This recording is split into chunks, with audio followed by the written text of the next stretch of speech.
Alright, that. So I just need to be a bit further back so that the light is in front of me. I'm probably not even in focus, so that's the fucking annoying part.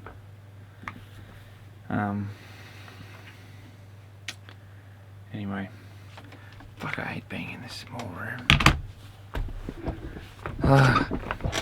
Painful. Just got no space in here. Anyway, what do we want? When do we want it? I'm just going to... Sorry, I am about to start. That camera just does not look right. I look blurry as fuck. This just makes me want to give up. Okay. I think I finally got this, guys. Well, good enough anyway. Now I've just got my microphone here because I'm recording in Ableton as well. Okay, right, good, great. Now, why do I want to do this? Okay. Last year I did a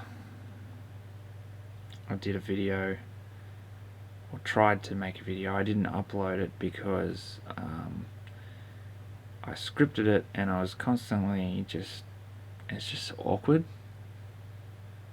Like I couldn't read the script like in a way that was like, it just didn't sound like I was talking. You know, I tried to write down what I wanted to say about the year concisely, because I have a habit of being on camera and just rambling. So I wanted to write down and try and script it, and I'm just not used to that and not very good at reading scripts, I guess. And it just, yeah, I didn't really feel that comfortable, and my flow was sort of just off, and I never ended up uploading it. But I had a lot that I wanted to talk about, but yeah, it just I didn't finish it or upload it. So now, this year, I'm going to just not put any pressure on myself. I'm just going to sit here and talk for as long as I want and try to make it not too boring, you know, because I will have to watch it back.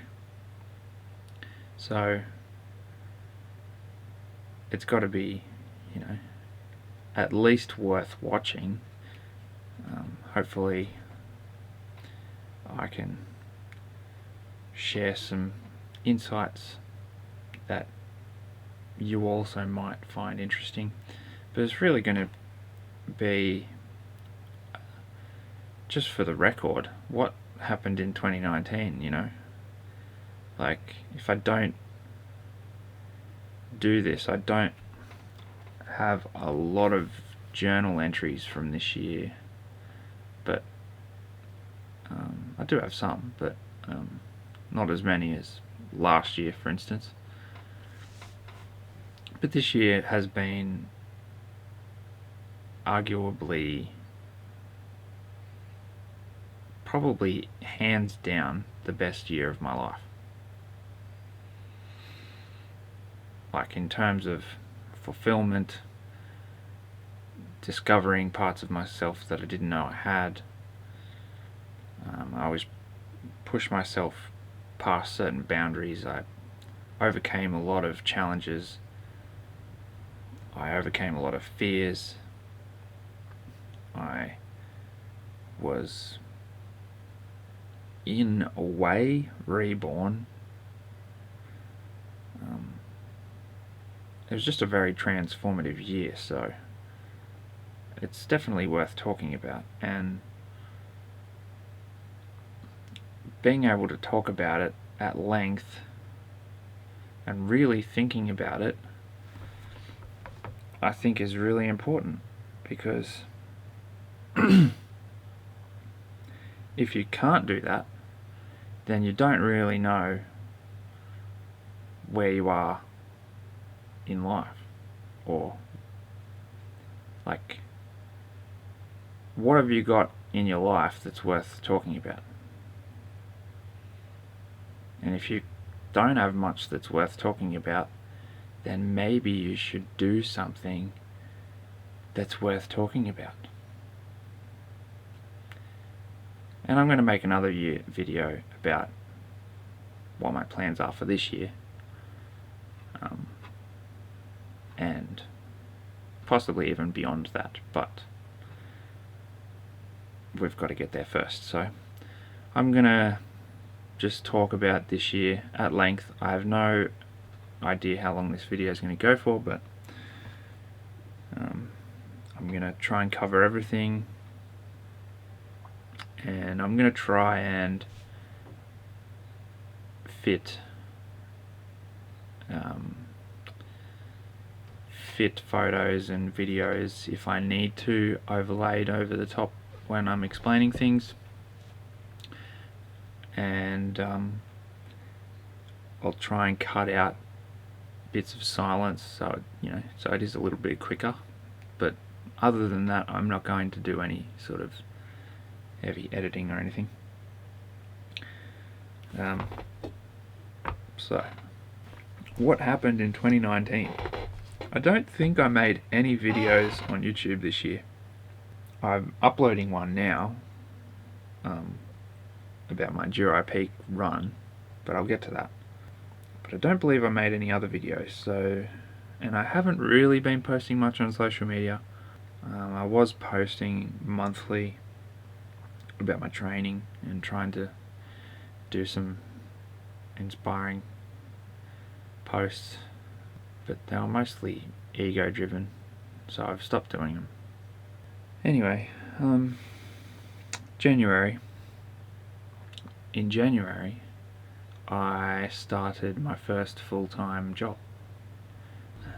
I sort of got the job, more or less. So I had my interview at the end of last year, but I don't really want to go into too much about what I do or where I work or anything like that. I want to try and keep that off social media, even though like people who know me know what I do, but the internet's a volatile sort of a place these days, and if I do anything wrong, people might try and get me fired or whatever, and I guess I'm just a little bit afraid of that. I'm not as open as I used to be. I used to be very open with everything, but I don't know, maybe I'm getting old. Anyway, what I do is horticulture. I can say that. So, yeah, I work in horticulture, and I started going to TAFE in February. So what I'm doing now is a traineeship, basically. So I had my Cert 3 in horticulture already. I got in 2014 while I was still chefing not full-time technically, so that's why I said that this is my first full-time job, but I was working basically full-time hours as a chef, and then on top of that went to TAFE and did 3 days a week up there full-time, and got my Cert 3 in 1 year. And because I have that already, it sort of disqualified me from being able to do an apprenticeship.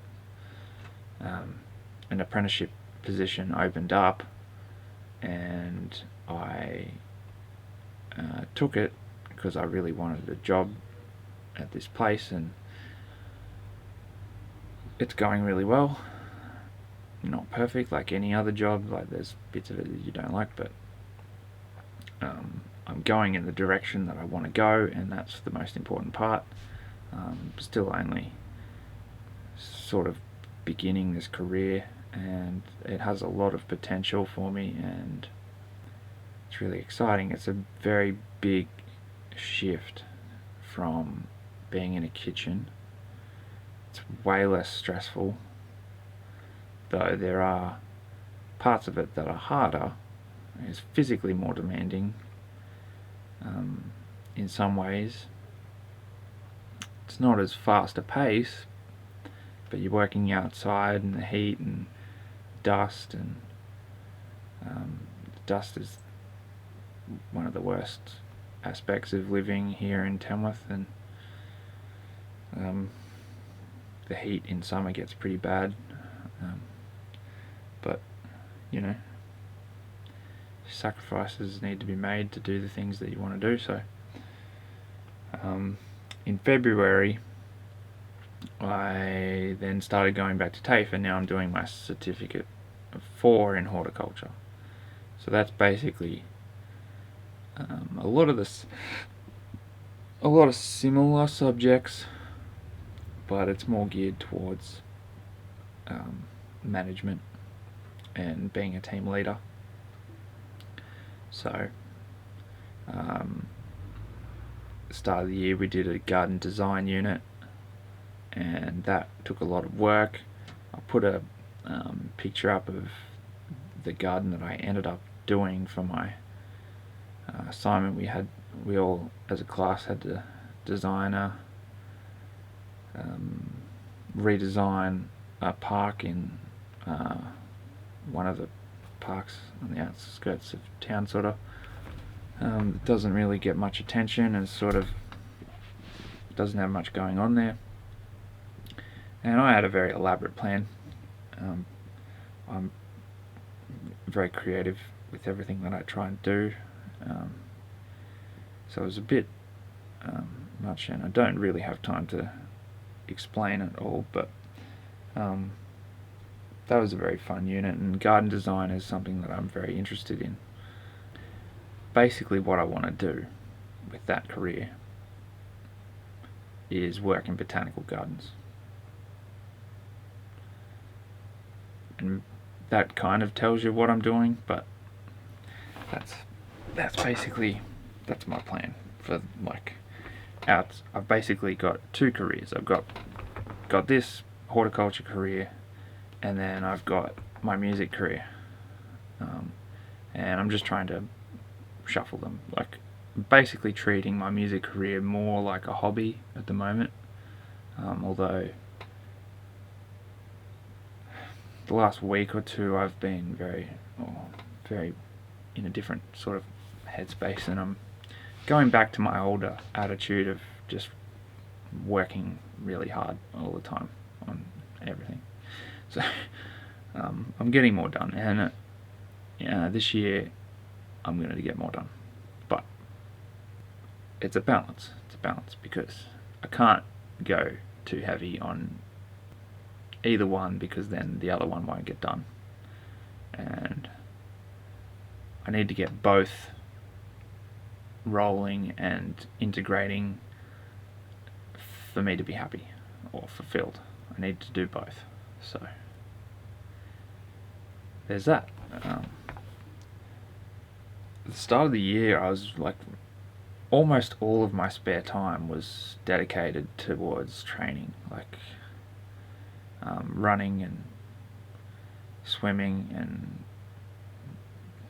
doing lots of push-ups and pull-ups and all that sort of stuff. A lot of calisthenics. Just preparing my body for everything that could eventually happen, and obviously preparing for ultra marathons, which at that point I hadn't done yet. And March I basically just trained my ass off. Like I was just doing lots and lots of runs. Like I do a lot of short stuff for my cardio, like maybe 6 days a week. I was probably only averaging 30 to 40 kilometers a week, although March I might have been, I can't remember exactly. Actually, I can find out, because I've got a big spreadsheet. So January I ran 80 kilometers, which wasn't much for me at the time. February I ran 73 kilometers, which wasn't that much, but I also did like nearly 3,000 push-ups and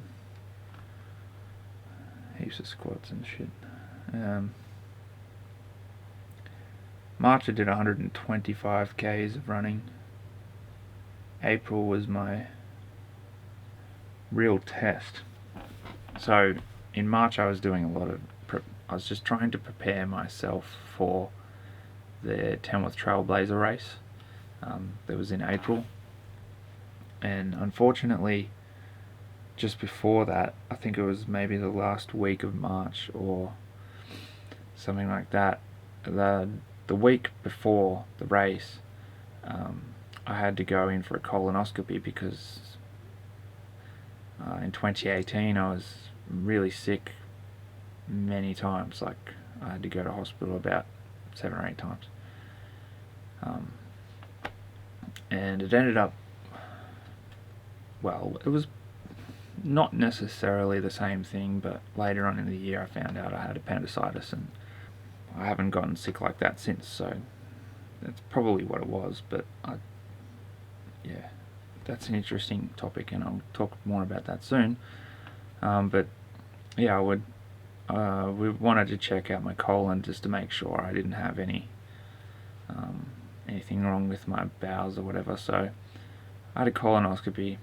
I had to do the fasting for like 2 days. It was the first time I'd ever gone an entire day without eating something, and that was weird. It was my first time taking like strong laxatives. It was pretty funny, pretty gross, but basically peeing out your ass for like a few hours. And I was feeling pretty good, like doing the fasting and that. My heart rate got really low, like my resting heart rate. But then went into the surgery and was under some sort of anesthetic. And I don't know if it's the anesthetic or the fasting. I'm gonna have to test fasting out, like, for a decent period of time again, because it's supposed to be very good for you.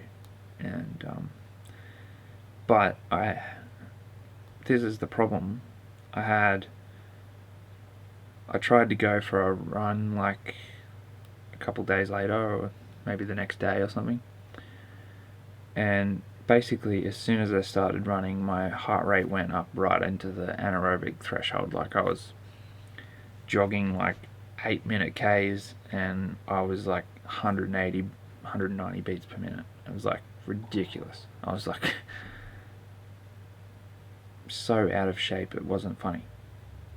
And that really sucked because I had my first marathon, my first ultra marathon coming up in just a few days, and I can't even go for a 3k run without like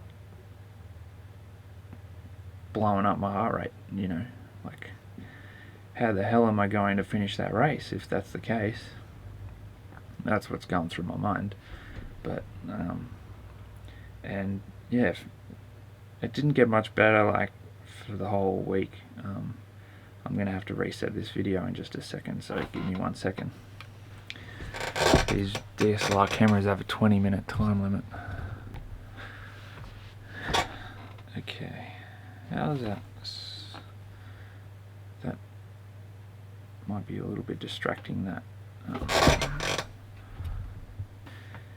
Yeah, and then I had the race. It was a very good day. I didn't film much of it because I was racing. I did a little bit on my Instagram story, but overall I didn't really capture much of it. But basically, it was a 45-kilometer run in the trails up in the hills overlooking Tamworth, like around Flagstaff. Like, started up at the Lookout. 45 kilometres, and it was about 3,000 metres of elevation gain, and descending as well, so it was a lot. A very tough course.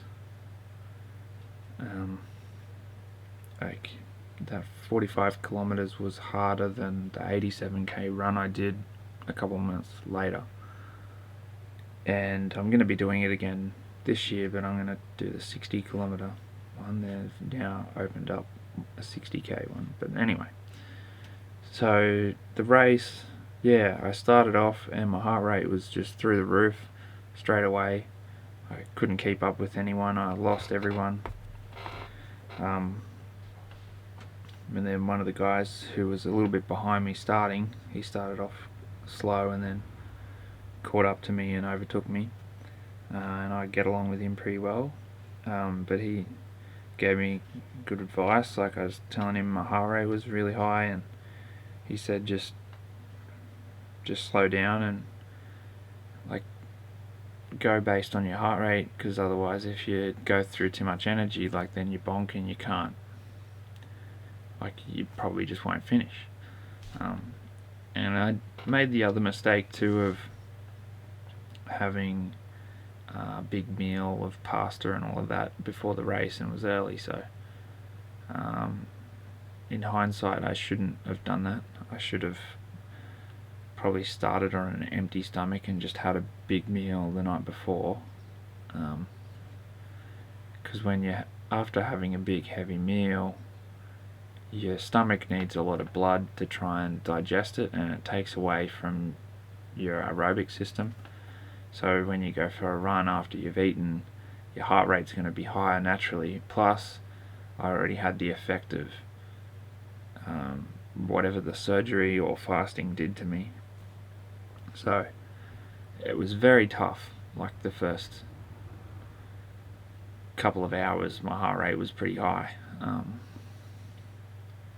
and then gradually through the day it started to lower, but I had to walk pretty much all of it except for the downhill sections. And 5 kilometers in, I was going down a steep hill, like lots of loose rock, like big loose rocks, not like pebbles, but like ones that are really hard to get a proper footing on.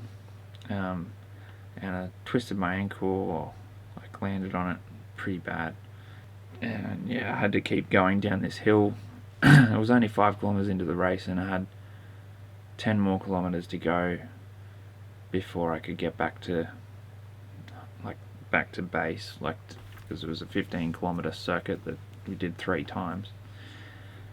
And then I got back, and then I strapped it up, and I lost a bit of time there, but I was having ibuprofen through the day, so I started off, I had some ibuprofen to begin the day. It's a pretty common thing for people who do ultras to use ibuprofen. It's a pretty good performance enhancer because it reduces inflammation. So, but it's not good to train with. It's just like, yeah, and obviously, like, if you're doing it in like a high level competition, you can't use it because it's, you know, it's banned in the Olympics and stuff. But no, we're just trying to finish a race, it wasn't even about the race. Like, I wasn't even racing. I was just racing against myself, like trying to see what I could do. Like, I just wanted to know that I could do it. Like, and it was kind of good that I sprained my ankle too. It's like it just added that extra challenge for me, and it really made me dig deep, and like, I wanted to quit so badly. I wanted to quit so badly, especially after the second lap, because I was wondering whether or not I'd have enough time to finish the third lap in the amount of time that you're given. We're given 10 hours to do the 45. I went a bit over in the end, but I wanted to give up so badly. But then the thought then, because I was posting it on social media, I was telling people I was going to do it, and it was pretty much my ego that kept me going. Like, I would have been so disheartened and shameful and embarrassed to say that I quit. Like, the thought of quitting was absolutely unbearable to me, even though I wanted to so badly. I just couldn't live with the fact that I'd quit. So I just kept going, and that was how I finished, basically. It wasn't, I definitely wasn't the fittest on the day. Like, there was one woman, like an older woman, that was like just behind me at the end, but I was pretty much last. But I didn't care. I just wanted to finish. I mean, I did care. Like, obviously, I got a little bit of a competitive nature, but I'm also like realistic. Like, a lot of those guys are a lot tougher than me, and a lot better cardio than I have. So that was in April, and then the week after was my birthday. I turned 28. I went down to Coffs for the weekend, and I was considering doing another ultra, but because I'd injured myself. And then a couple days after that, I went to my first lesson of Brazilian Jiu-Jitsu, and first night there, guy landed on top of my ribs and like tore cartilage in my ribs. So that, like, absolutely, like, was one of the most painful injuries I've ever had. Like, that was so painful. It was painful at the time, but it was more painful later, like a couple hours after. Like, and just sleeping that night, like, it was so bad. Rib injuries are not something to take lightly. I still went down to Coffs and hung out with my mates, but then, and then on my birthday, I also released the second album on my record label, Operation Fun by Late's owner, which is me, but everything so far on my label is me. So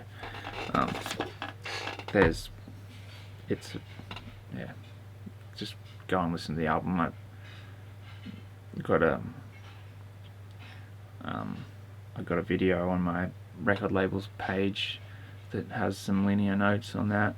I think I've got linear notes on my website too, if you want to learn more about that, but I'm going to save the time now.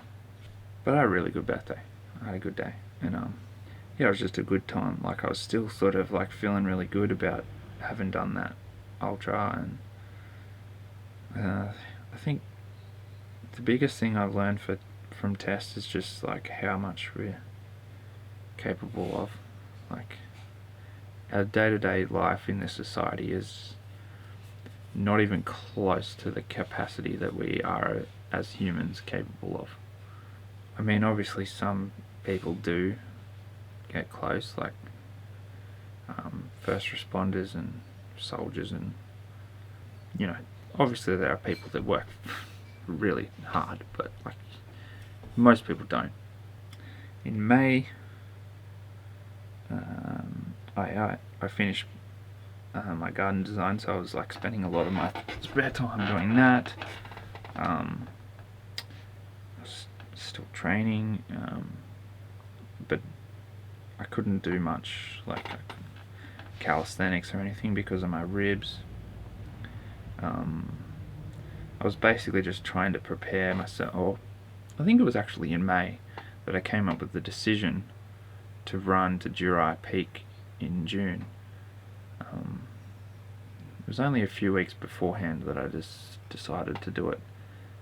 That at that time, at least, like, I'd known for a while that I wanted to do it, but I didn't know when I was going to do it. I thought I might have even done it this coming year in 2020. I thought, that's a really big run, I don't know if I'm ready for this, but I might as well talk a little bit about that. But I'll only do it briefly because I want to do an addendum to the video that I'm going to release today on that run, all the filming that I did for that. It's taken me 6 months to finish the video, which is ridiculous, but it was a lot of footage to go through, and I haven't had a lot of time, and I just haven't wanted to do it. I've got to be in the mood to video edit, you know. It's like one of those, it's just such a chore. June, yeah, it was all about that run, basically. I did a lot of training at night time, a lot of running at night. Most of my running, pretty much all of my running, I did after it got dark. Obviously it gets earlier dark in winter, so that's easier to do, and it's cooler, so it's easier to cool down afterwards. It's easier to get back to sleep. But I also had to overcome the fear of running in the dark, because that was a big thing for me, and it still can freak me out. Like, it's a bit confronting when you're running in night time compared to the daytime. Like, your mind is just way more active, especially for me too, because I'm a bit of a night owl. So like, all my whole life I've always been more creative at night time, and when I'm more creative like that and you're running, and you hear different sounds around you and you can't see what that is causing them, or you might even hear your own footsteps and wonder if there's someone following you, or it's all sorts of things that your mind just plays tricks on you while you're running it in the dark, that don't happen in the daytime. So you have to confront that, and I did, and I've gotten over a lot of my fears of the dark. But the main reason I wanted, I'll go into all of that when I do another video on why I did the Jurai Peak run. So I'll leave that, and you can watch that in another video.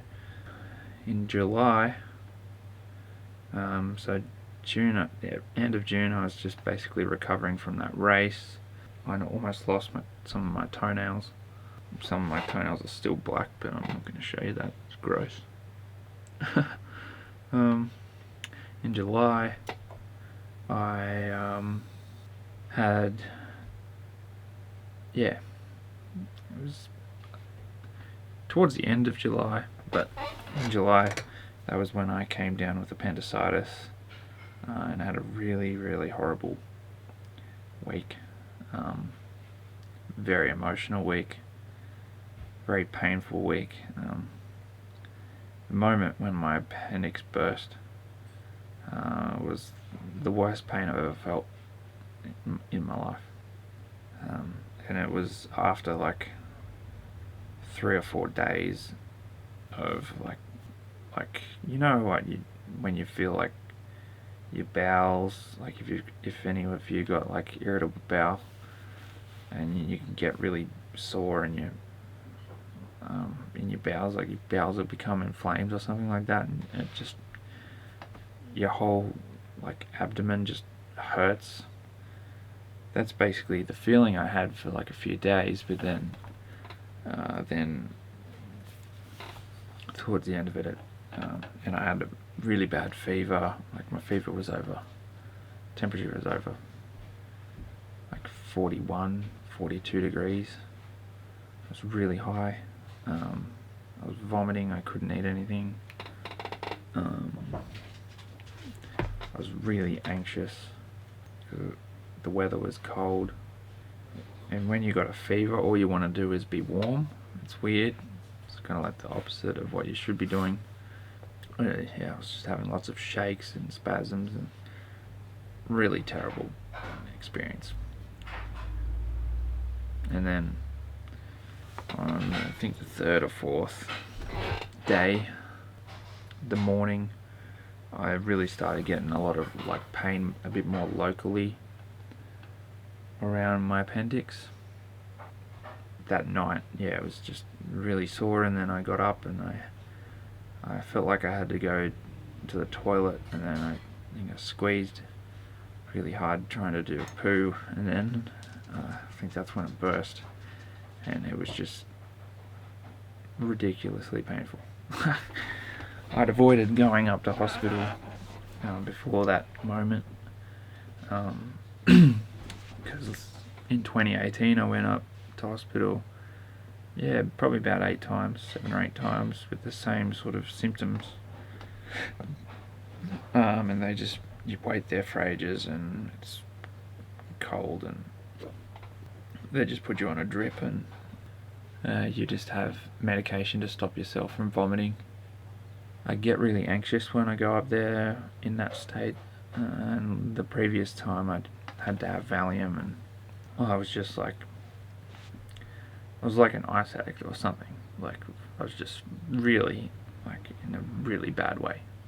I just couldn't stay still. My skin was just crawling, like I was just absolutely just going through absolute hell. And then every time I go up there, it'd be some sort of different diagnosis, and I was just sick of it, so I didn't want to go up there. But then when I felt that pain in my, like, around there, I thought that might have been what it was, or I thought I might have had, I didn't know if my kidneys was something wrong with that, or I didn't know what was wrong. I'm going to have to reset this camera too. Okay, yeah, so then once it was like that, then I had to go up, and I waited in there all day.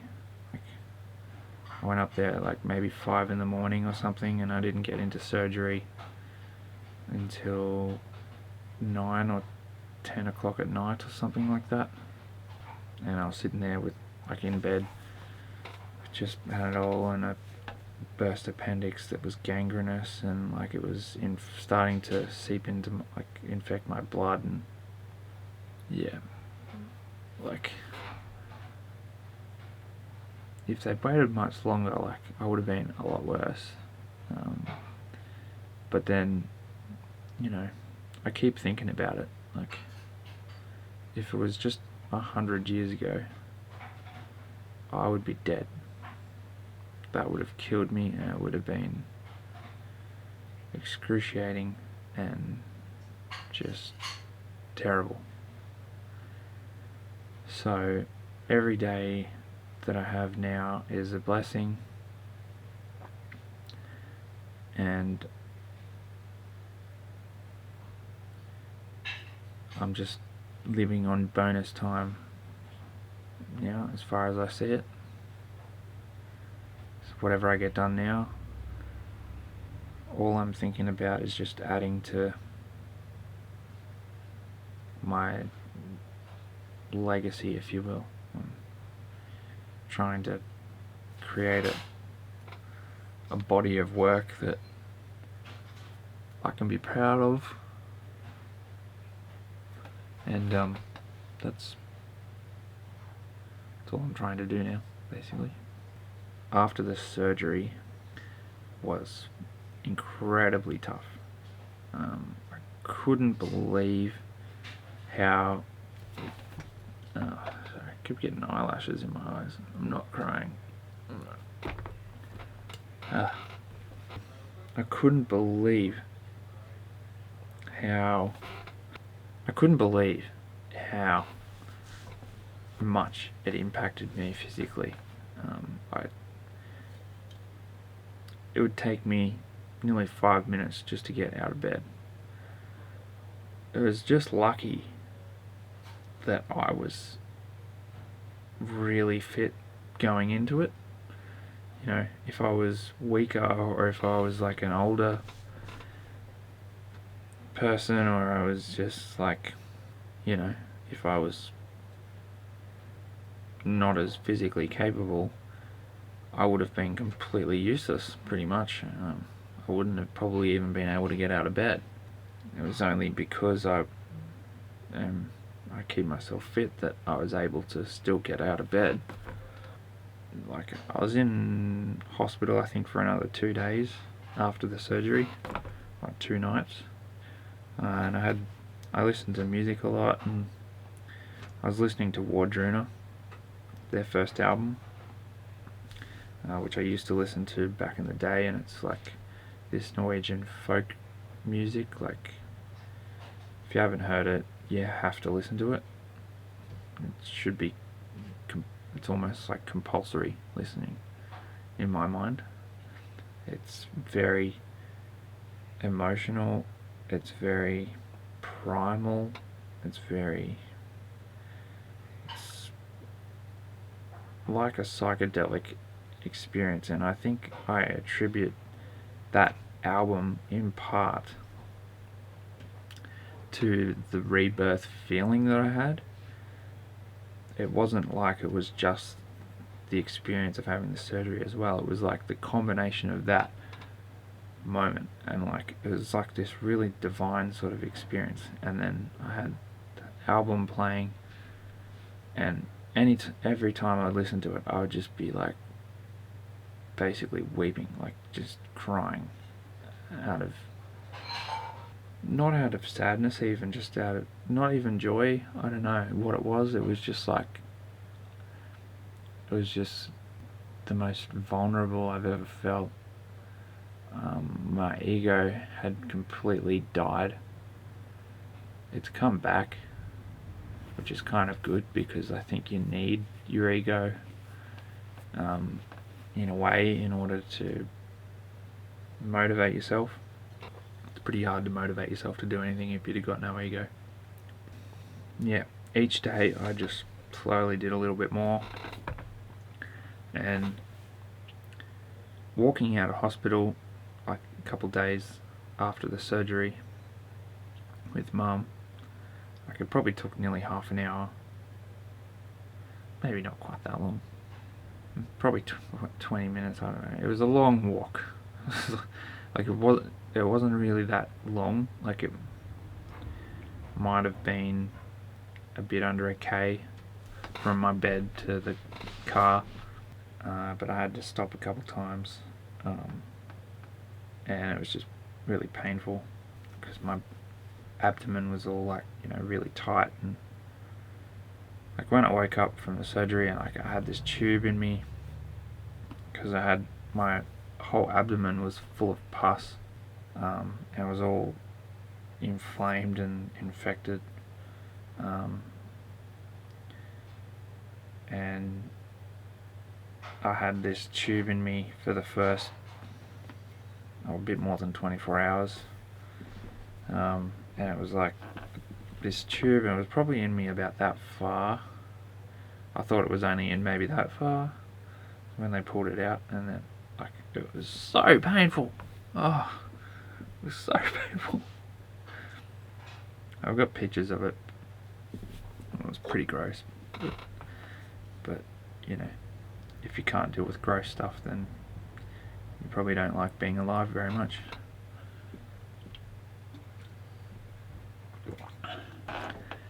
So then I got home, and walking back inside my house, it was almost like I hadn't been there in 10 years or something. It was just like I was seeing it properly for the first time. That was how I would describe it. Like, and even though it was only a couple of days that I'd been away, it was like I was seeing it for the first time. It was very emotional and very confronting and like real. Like, I just couldn't believe it. I was like, I wish I could like sometimes bring that feeling back, because I've lost it now, and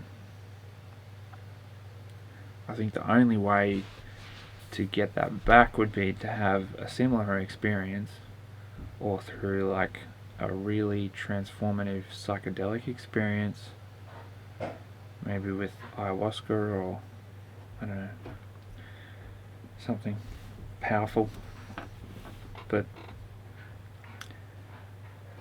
I got a great deal out of that, and it was just after I got home, probably within a day. It was very hard doing anything. Like, I ended up having 3 weeks off from work, including the week that I was sick.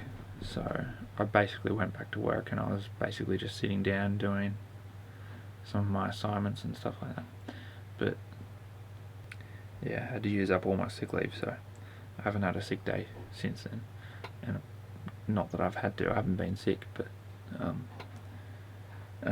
which is lucky that I haven't. But because it took me so long, or it took me, I think, about 4 weeks, 3 or 4 weeks before I was running again, or like just, I thought it was longer, but then when I went back and I had a look yesterday, I think it was only about a month after my surgery that I was going for a run up Flagstaff. But that was just intervals of running, it wasn't like a constant hard run.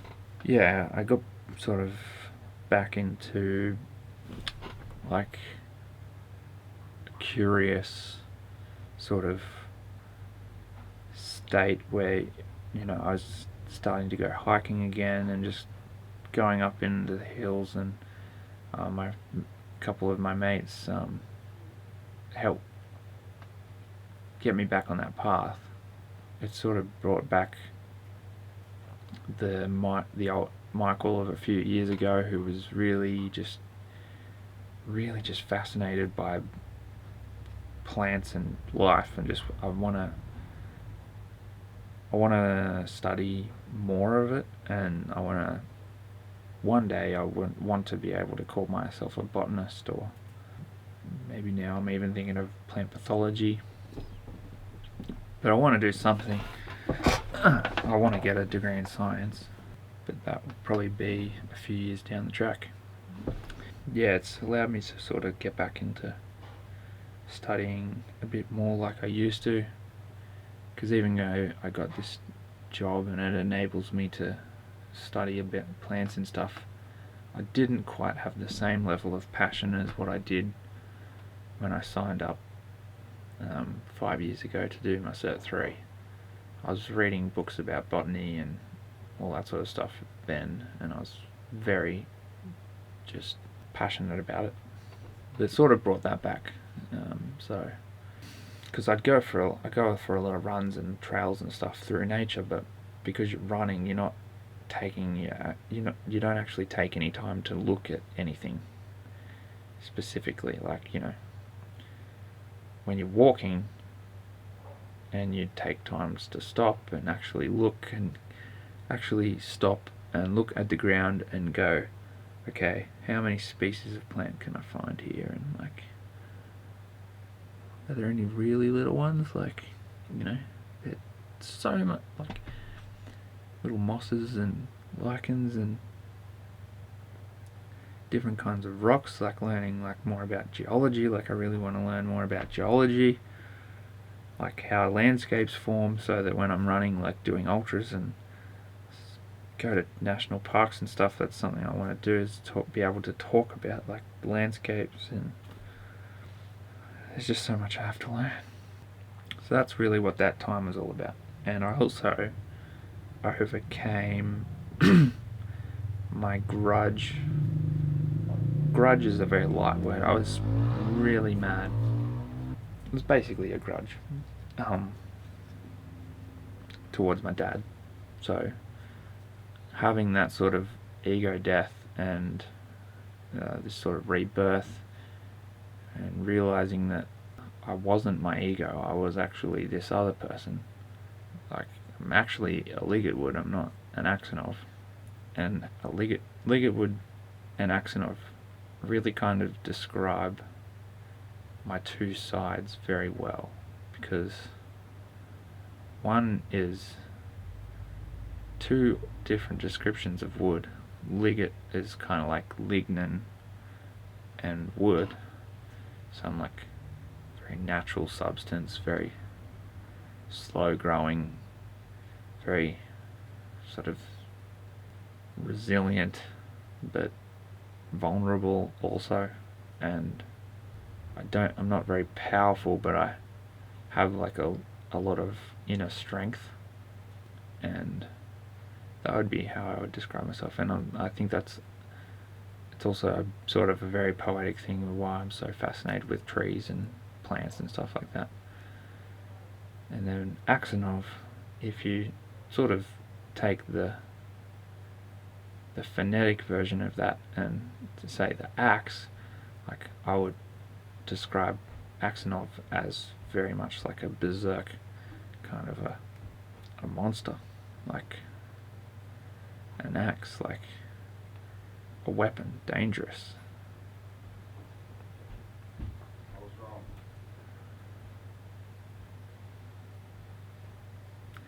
Yeah, there's another, like, it's definitely a side to me that's very dangerous. And Jordan Peterson has helped me understand that, and through Carl Jung, like with the concept of the shadow, I really sort of this year I've learnt to understand my shadow better than I ever have before. Learning how to control it and make it work for me. That was when we were learning about our tree unit too. So at TAFE, I did that, and then arboriculture is really interesting. Basically, that was what I did in September. Getting back into my training and doing my tree unit at TAFE, and doing a little bit of hiking. Won't go into much detail, but had some psychedelic experiences that have been very important for me. October, I had pretty much my holiday of the year, going down to Melbourne for the UFC, and while on that same trip, went back down to the Royal Botanical Gardens in Sydney and visited that again, which was really cool. I got to see a few areas that I didn't see last time, and then I went down and saw the ones that are in Melbourne. Also went to the War Memorial, or the Shrine of Remembrance in Melbourne. Went out, caught up with a couple of mates that have moved down there and I haven't seen in a while. And yeah, the UFC was amazing, but don't think it was as good as I expected it to be. I had pretty high expectations, and the experience wasn't quite what I expected, but I'll elaborate on that for a little bit, because I had a pretty big night on drinking, and I was in a very, like, I didn't have any drugs besides alcohol, but I was in a very sort of up mood. I was at this club that my mate works at, and they were playing like a lot of this R&B stuff that I like, and I was just in a really up mood. There was a lot of serotonin and dopamine in my system, so the next day I was a little bit spaced out, like it was hard to enjoy things as much. So that might have been why it wasn't as amazing of an experience as what I thought it would be. Like, I have more fun probably sitting here at home buying a pay-per-view. But it was really cool to be in that arena, in a record-breaking crowd, 57,127 people for a fight. It was pretty unreal, and we had seats on the floor there. We spent a lot of money on those tickets. They're like $500 a ticket. If I was going to go again, I'd go to a smaller arena, like Rod Laver Arena or something like that, and try and get an elevated seat closer, because even though we weren't all that far away, it was very hard to watch the fight itself. Like, I pretty much had to watch the screen anyway. The really cool thing was just being in there, and anyone that's been to like a big live event in a stadium knows that the atmosphere is half the reason you go. So, yeah, it was very cool, and I'm glad I went. And it made me realise that, I suppose I already knew, but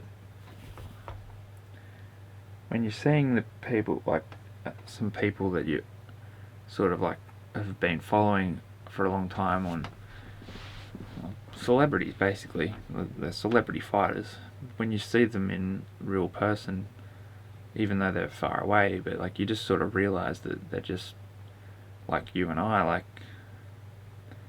they're just regular people. You know what I mean? Like, it's just, I don't know, it's different, and I really enjoy that part of it too, because it sort of makes it more real.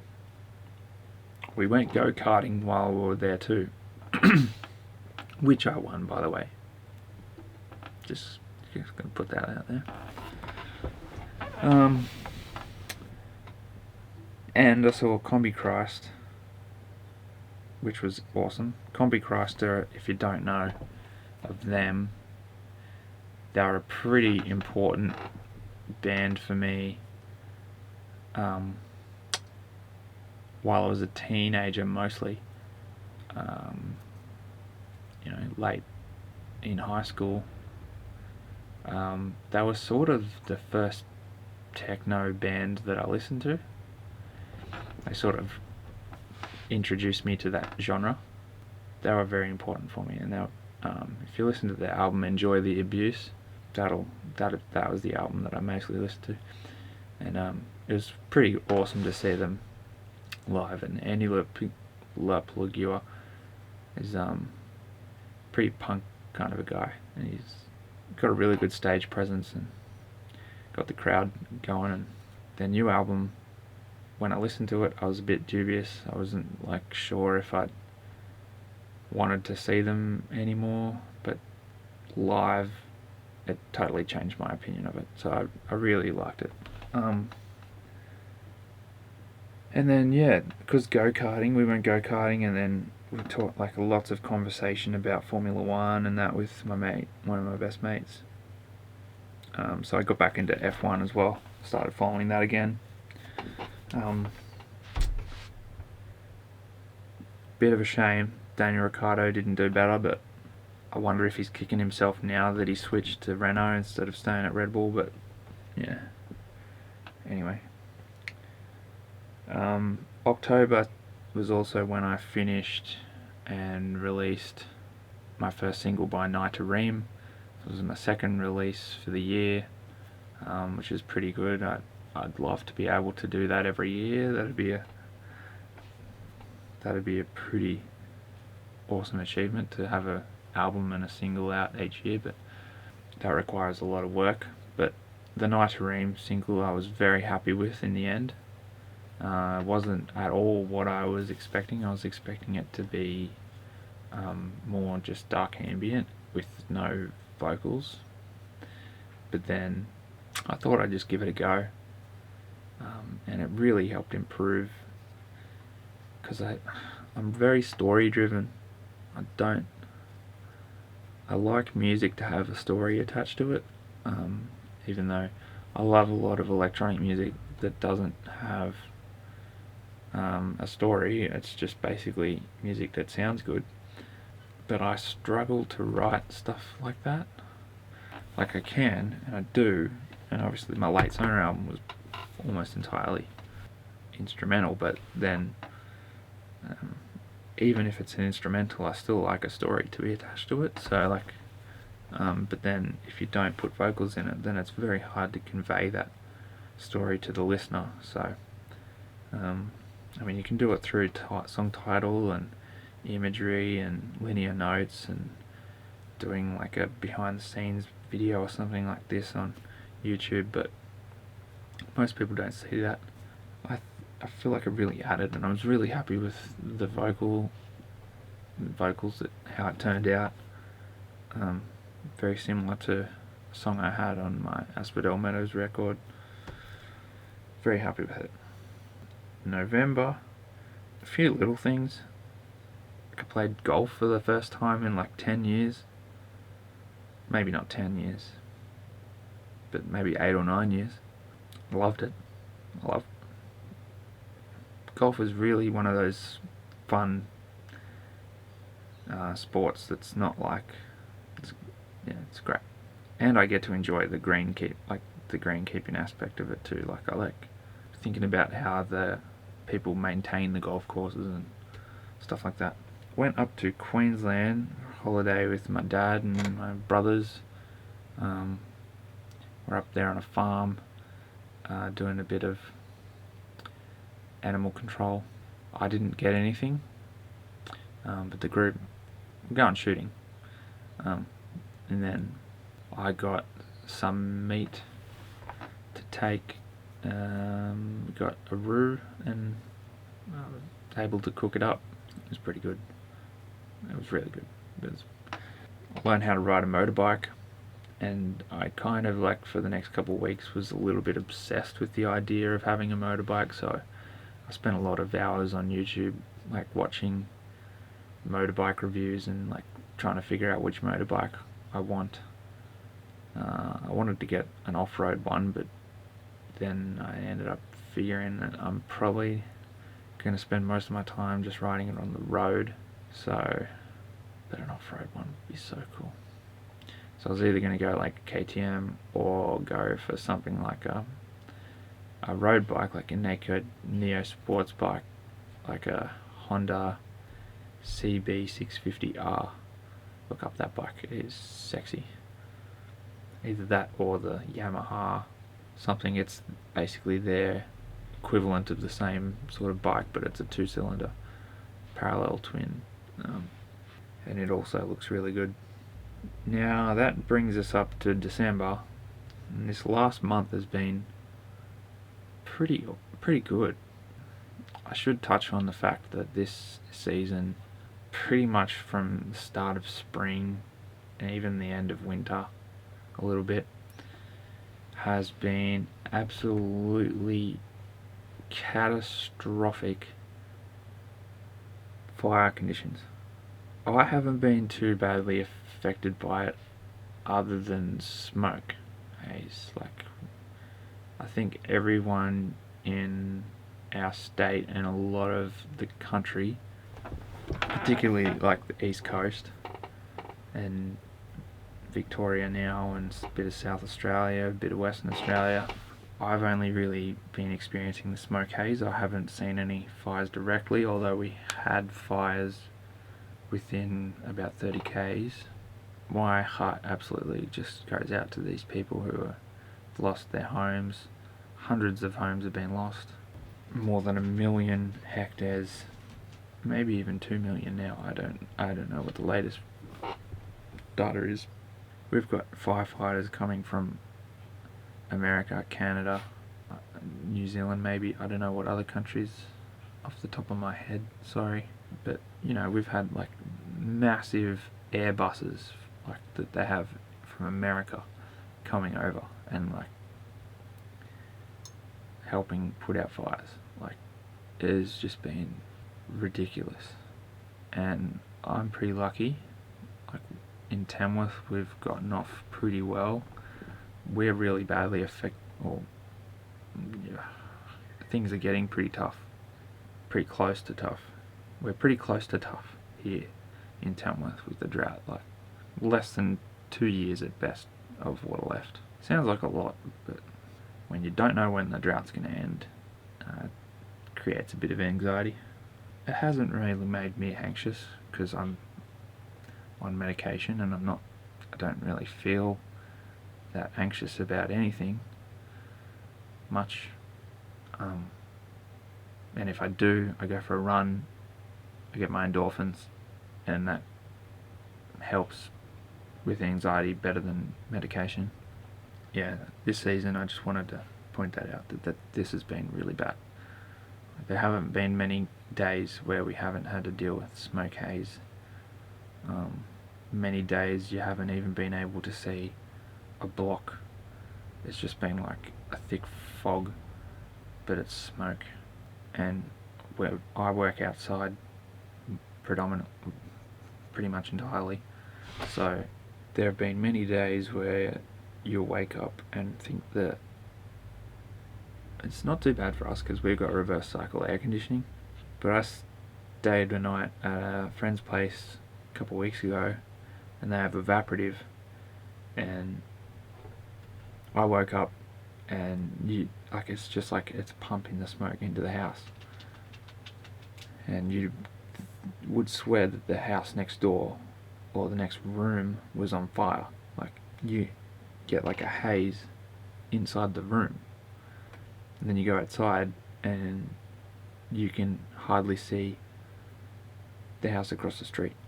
It's like that bad. I can't imagine what it'd be like to have asthma. They seem to be sort of clearing. Like, there's still a lot of smoke in the air. Like, you can just see it, like the layer.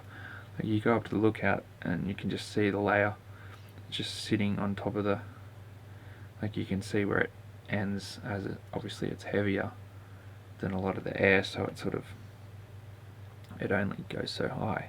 But you can just see it, and like, there's so much carbon in the air. It's ridiculous. No other year that I can think of has been even close. Growing up, most years you'd get maybe a couple days where it'd be a bit of a spectacle. You'd go and you go up to the lookout and you go, ooh, look at the smoke haze. But now it's just like a part of everyday life. It's like we're only now coming into January, so we've still got 2 months of summer, and there's still a lot of bush that could be burnt. The droughts made it really bad. There's just a lot of fuel on the ground, no moisture to help stop it. Now towns on the southeast coast are getting destroyed. I don't know if Sydney went ahead with the fireworks. I should have a look at that, but I think they probably did. But there was no fireworks here last night for New Year's. Anyway, the last week or so since Christmas, I've been really productive, actually, because we're on school holiday, or school holidays. Even though I've got an assignment to finish before we go back, which I really need to start, and will, don't worry about me. It's let off a little bit of pressure for me, and it's a quieter time of the year. Because of the drought, we don't have as much work going on, or at least work's slowed down, so it's given me a little bit of time to, and I'm always motivated this time of year. It's like everyone, like around New Year's, it's a really good time. Spent my solstice just creating. Like, I bought a heap of books and bought this one book called The Writer's Map, so I've started making a map for a novel series that I have been planning for since I was a teenager. So I'm going to start writing some of that. Some songs I've been working on in the last week or so that I'm pretty happy with turning out, so I should have a single or a couple singles out in the next few months. Apart from that, the last few months I've mainly just been focusing on strength training, and I'm slowly getting back into running. I went for a run this morning, and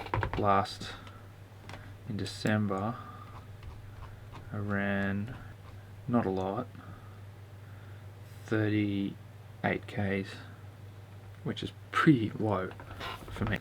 But in November I only did 8.8 Ks. October I did 46 Ks. September I did 29. Yeah, so I think I'll just end this now with some stats. So this year I ran 886, or may as well, kilometers. Not quite 23 kilometers of elevation gain. Not quite 25 Ks of swimming. 4,630, although I've stopped measuring it last week or so. 4,630 minutes of yoga. I did probably 4 or 5, maybe 4 sessions of Brazilian Jiu-Jitsu, but I've decided to stop doing it for at least the next few months, maybe until I've done a few more races. Maybe after I do my Ironman and I've done a few ultras, then I might get back into it. But it's very hard, especially now that I don't have any sick leave. Although I'll be getting my first year finished soon, so I'll have 3 more weeks of sick leave soon. But the likelihood, almost every time I've only been one time and not gotten injured. Like, there's a very high injury rate, and I can't afford to get injured. Like 6 months nearly ago, I had a guy land on my thumb, and the joint in my thumb, this joint, I didn't break my finger or anything, and I had it looked at under ultrasound and couldn't find any tears or anything, but it's still really tender and not as strong as my other one, and that's been at least 6 months. And then I said, like, the first time I went, I tore cartilage in my rib cage. There's a lot of neck injuries and back injuries, a lot of shoulder injuries, and I just can't afford to get injured, even though I really want to learn how to do it. It's a very good martial art to know, and I think I will get back into it, but I'll probably just wait until maybe after this year. I don't know. It's like one of those things you kind of have to weigh up, where it's like cost versus benefit, and the cost of getting injured and all that is like not. It seemed to benefit my shadow because it was very humbling, but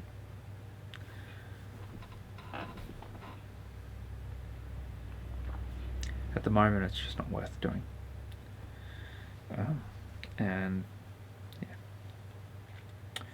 what else was I going to say? I did 14,685 push-ups, body weight. Did 2,291 with an 11 kilo pack on, 45 with a 16 kilo pack on. Did 582 incline ones. Actually just over 600, because I did 20 with an 11 kilo pack on. I did just over 800 dips, a couple hundred burpees, 57 one-handed push-ups. Did a bunch of other, I'm not going to go through every exercise. Did a lot of one-arm presses with dumbbells. Did a lot of barbell clean and press. I'm trying to get, one of my goals is to try and clean and press my body weight. So I did a lot of, one of them. Did 3,802 pull-ups, body weight. You may as well just say I just did just over 4,000 pull-ups, including a couple hundred weighted pull-ups, 452 chin-ups, a couple hundred dumbbell rows, a couple hundred curls, 7,000. If you include weighted ones, I did 8,800 squats, 400 lunges, or nearly 500 lunges, 2,500, nearly 3,000 leg raises. So a lot of simple strength stuff. I don't go to a gym, I just train here at home. But a lot of my training is basically just with the idea of general physical preparedness in mind. I just want to be strong a little bit everywhere,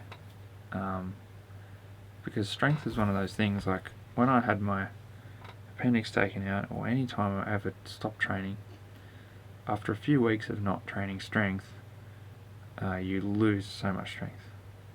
So it's one of those things that is really good to know how to include it into your day-to-day life, so that it doesn't work too much on your sympathetic nervous system, and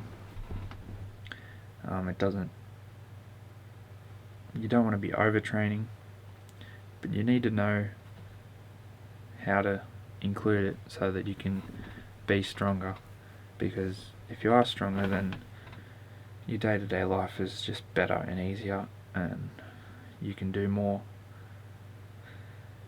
You understand your body more, learn your limits. It's very humbling, it's very good for your mental health.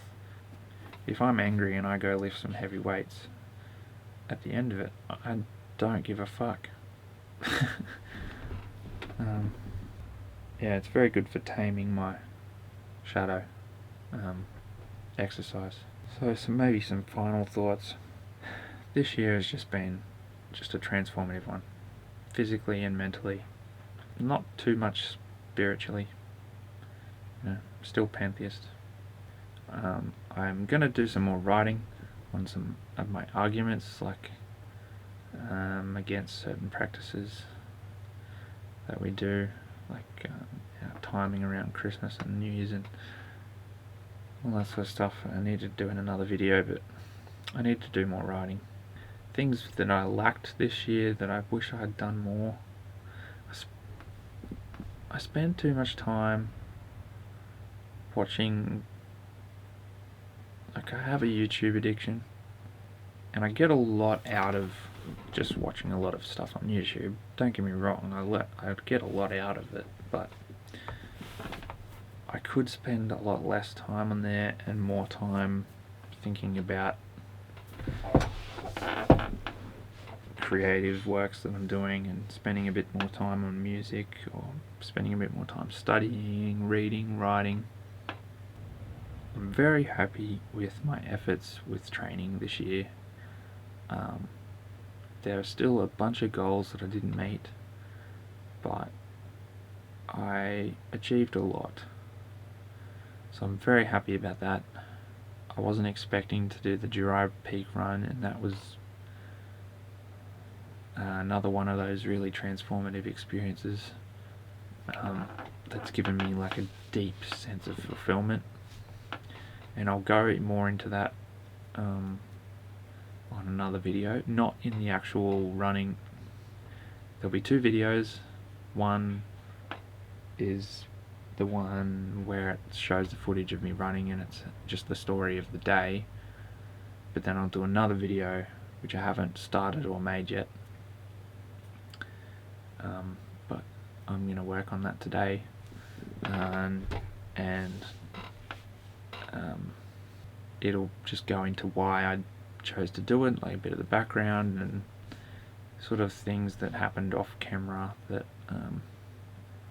I didn't include in the video, that I kind of wish I didn't want to make it a long video, so I cut a lot out, and I didn't make the introduction I didn't put any sort of explanation into the introduction, so I'm just going to leave that in another video. So, but I had to finish it.